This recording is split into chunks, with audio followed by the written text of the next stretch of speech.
नरेंद्र मोदी तीसरी बार प्रधानमंत्री पद की शपथ लेकर एक नया इतिहास रच चुके हैं। संसद के भीतर 72 साल की परंपरा इसके बाद टूटने की कगार पर दिख रही।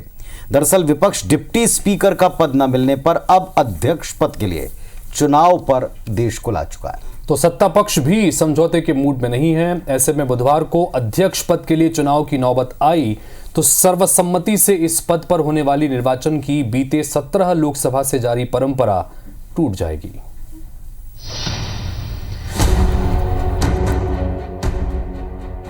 आपके टेलीविजन स्क्रीन पर नजर आ रही दो तस्वीरों को जरा गौर से देखिए।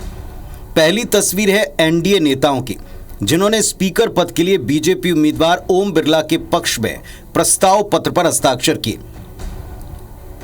अब दूसरी तस्वीर पर गौर फरमाइए। ये हैं के सुरेश, जिन्हें विपक्ष ने स्पीकर पद के लिए अपना प्रत्याशी बनाया है। दरअसल 18वीं लोकसभा के लिए स्पीकर पद पर सत्ता पक्ष और विपक्ष के बीच सहमति नहीं बन पाए। ऐसे में बात बहुमत पर आ गई। अब बुधवार सुबह 11 बजे वोटिंग है, जिसके बाद ये तय होगा कि स्पीकर कौन बनेगा। सवाल उठता है कि 72 साल से चली आ रही संसदीय परंपरा टूटने की कगार पर क्यों है। आखिर विपक्ष स्पीकर का चुनाव लड़कर क्या मैसेज देना चाहता है। खैर, सवाल तो कई हैं, लेकिन बात बिगड़ी कहां से ये भी समझिए। दरअसल राहुल गांधी का यह दावा था कि रक्षा मंत्री राजनाथ सिंह ने कांग्रेस के राष्ट्रीय अध्यक्ष मल्लिकार्जुन खड़गे को फोन कर स्पीकर पद के लिए विपक्ष का समर्थन मांगा। इस पर खड़गे ने विपक्ष के लिए डिप्टी स्पीकर का पद मांगा, जिस पर राजनाथ ने फोन करने की बात कही, लेकिन वापस कोई फोन आया नहीं। पूरे ऑपोजिशन ने कहा है कि हम स्पीकर को सपोर्ट करेंगे, मगर कन्वेंशन ये है कि डेप्यूटी स्पीकर ऑपोजिशन को मिलना चाहिए। राजनाथ सिंह जी ने कल शाम कहा था कि वो खारगे जी को कॉल रिटर्न करेंगे। अभी तक राजनाथ सिंह जी ने खारगे जी का कॉल रिटर्न नहीं किया है।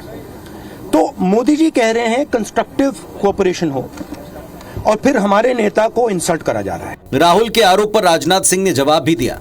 मल्लिकार्जुन खड़गे वरिष्ठ नेता हैं। कल से लेकर आज तक 3 बार बातचीत हुई। इस पर राहुल गांधी ने कहा, मोदी सरकार कहती कुछ और है, करती कुछ और है।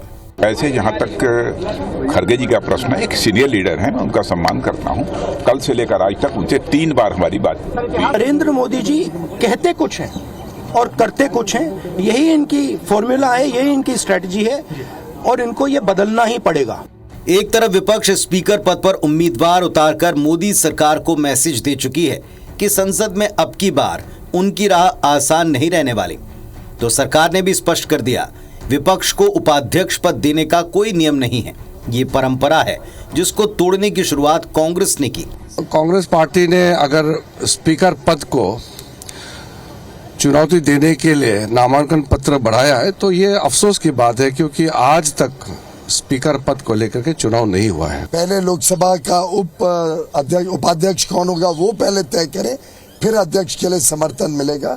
इस प्रकार की राजनीति को हम की निंदा करते हैं, और मुझे लगता है कि अच्छी परंपरा ये रहती है कि लोकसभा निर्विरोध एक सर्वसम्मति से अध्यक्ष चुनता। ओम बिरला जी का नाम सामने आ रहा है और केंद्र सरकार के लिए आपने उसको समर्थन दिए, तो कहीं ना कहीं प्रश्न से उठता है कि जब देश की जनता ने आपको एक संदेश भेजा है, आपको मेजोरिटी नहीं दी है, आपसे कहा है कि थोड़ा फेरबदल करिए, फिर भी आप उनको जारी रखिए। पहले सरकार मान जाती, स्पीकर डिप्टी स्पीकर को एक सहमति बन जाती तो नौबत नहीं आती, लेकिन सरकार कोई पद विपक्ष को देना ही नहीं चाहती, भले चाहे वो परंपरा के अनुसार मिलना हो तब भी नहीं देती। इस स्थिति में है कि इनको कैंडिडेट खड़ा करना पड़ रहा।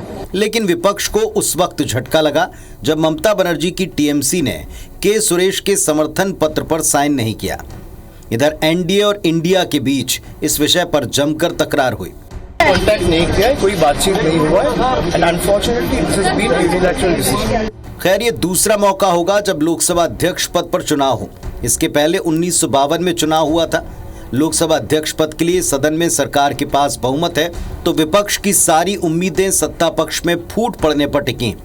कुल मिलाकर बुधवार को सदन में दोनों पक्ष स्पीकर चुनाव के बहाने शक्ति प्रदर्शन करेंगे।